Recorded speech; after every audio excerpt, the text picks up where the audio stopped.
Hi all അസ്സലാമു അലൈക്കും. ഇന്ന് ഞാനൊരു ഈസി ആയിട്ട് ഉണ്ടാക്കിയെടുക്കാൻ പറ്റുന്ന അച്ചാറിൻ്റെ റെസിപ്പി ആയിട്ടാണ് വന്നിട്ടുള്ളത്. ഇതിൽ അച്ചാർ പൊടിയൊന്നും ചേർക്കാതെ തന്നെ നമ്മൾ വീട്ടിലുള്ള പൊടികൾ വെച്ചിട്ട് ഈസി ആയിട്ട് ഉണ്ടാക്കിയെടുക്കാൻ പറ്റുന്ന റെസിപ്പിയാണ് കേട്ടോ. അപ്പോൾ അതിന് വേണ്ടിയിട്ട് ഞാൻ മാങ്ങയാണ് ഒരു മീഡിയം സൈസ് വലിപ്പമുള്ള ഒരു 4-5 മാങ്ങ എടുത്തിട്ടുണ്ട്. പിന്നെ കുറച്ച് പച്ചമുന്തിരിയാണ് കേട്ടോ ഇതിന് വേണ്ടിയിട്ട് എടുത്തിട്ടുള്ളത്. പിന്നെ കുറച്ച് ഇഞ്ചി, പച്ചമുളക്, കറിവേപ്പില, വെളുത്തുള്ളിയൊക്കെയാണ്. അപ്പോൾ ഇത് ഉണ്ടാക്കാൻ വേണ്ടിയിട്ട് ഒരു പാനിലേക്ക് ആവശ്യത്തിന് വെളിച്ചെണ്ണയാണ് ഒഴിച്ചു കൊടുത്തത്. ഇതിന് പകരം നല്ലെണ്ണ വേണമെങ്കിലും ഒഴിച്ചു കൊടുക്കുക. പിന്നെ ഇതിലേക്ക് 1/2 ടീസ്പൂൺ ഉലുവ ഇട്ട് കൊടുത്തിട്ടുണ്ട്. ഇതിലേക്ക് 1/2 ടീസ്പൂൺ കടുകും കൂടി ഇട്ട് കൊടുക്കാം. ഇവിടെ കഴിഞ്ഞ് അതുകൊണ്ടാണ് ഇട്ട് കൊടുക്കാഞ്ഞത് കേട്ടോ. പിന്നെ ഇതിലേക്ക് നമുക്ക് ചോപ്പ് ചെയ്ത് വെച്ചിട്ടുള്ള വെളുത്തുള്ളി ഇട്ട് കൊടുക്കാം. വെളുത്തുള്ളി നിങ്ങളുടെ ഇഷ്ടത്തിനനുസരിച്ച് കൂട്ടുകയോ കുറയ്ക്കുകയൊക്കെ ചെയ്യുക. ഒരു ചെറിയ കഷ്ണം ഇഞ്ചി ചെറുതായിട്ട് ചോപ്പ് ചെയ്തതും പിന്നെ 2 പച്ചമുളക് ഇതേപോലെ ഒന്ന് കട്ട് ചെയ്തിട്ട് ഇട്ട് കൊടുത്തിട്ടുണ്ട് കേട്ടോ. പിന്നെ 2 തണ്ട് കറിവേപ്പിലയാണ്, അതും കൂടി ഇട്ട് കൊടുത്തിട്ട് ഇത് നല്ലോണം ഒന്ന് വഴറ്റിയെടുക്കണം. ഇതിൻ്റെ പച്ചമണമൊക്കെ ഒന്ന് മാറി വരാൻ വേണ്ടിയിട്ട് നമുക്ക് പെട്ടെന്ന് വയന്ന് കിട്ടാനും വേണ്ടിയിട്ട് ഇതിലേക്ക് ആവശ്യത്തിന് ഉപ്പ് ഇട്ട് കൊടുക്കുക. ഇതിലേക്ക് 1/2 ടീസ്പൂൺ ഉപ്പാണ് ഇപ്പോൾ ആഡ് ചെയ്ത് കൊടുക്കുന്നത്. ഇതെല്ലാം കൂടെ ഒന്ന് വയന്ന് വരുന്ന സമയത്ത് ഇതിലേക്ക് 1 ടീസ്പൂൺ മഞ്ഞൾപ്പൊടി, 3 ടീസ്പൂൺ മുളക് പൊടി കൂടി ആഡ് ചെയ്ത് കൊടുക്കുന്നുണ്ട്. മുളക് പൊടി നിങ്ങളുടെ ഇഷ്ടത്തിനനുസരിച്ച് കൂട്ടുകയോ കുറയ്ക്കുകയൊക്കെ ചെയ്യുക കേട്ടോ. പിന്നെ ഇത് നന്നായിട്ട് ലോ ഫ്ലെയിമിൽ വെച്ചിട്ട് നല്ലോണം ഒന്ന് പച്ചമണം മാറി വരുന്നവരെ ഇതേപോലെ ഇളക്കിക്കൊണ്ടേ ഇരിക്കണം.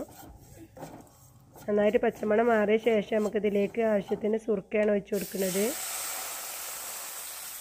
വിനാഗിരിക്ക് നമ്മളിവിടെ സുർക്ക എന്നാണ് പറയുക. അപ്പോൾ സുർക്ക ആവശ്യത്തിന് ഒഴിച്ചു കൊടുക്കുക. അധികം ഓവറായിട്ട് ഒഴിച്ചു കൊടുക്കേണ്ട ആവശ്യമില്ല കേട്ടോ.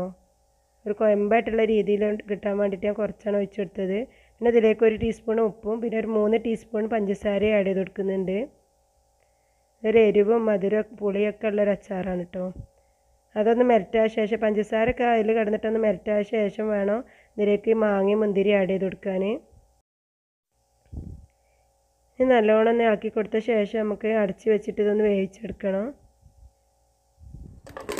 ഈ മുന്തിരി ഇതിൽ കിടന്നിട്ട് നല്ലോണം സോഫ്റ്റായി കിട്ടാൻ വേണ്ടിയിട്ടാണ്.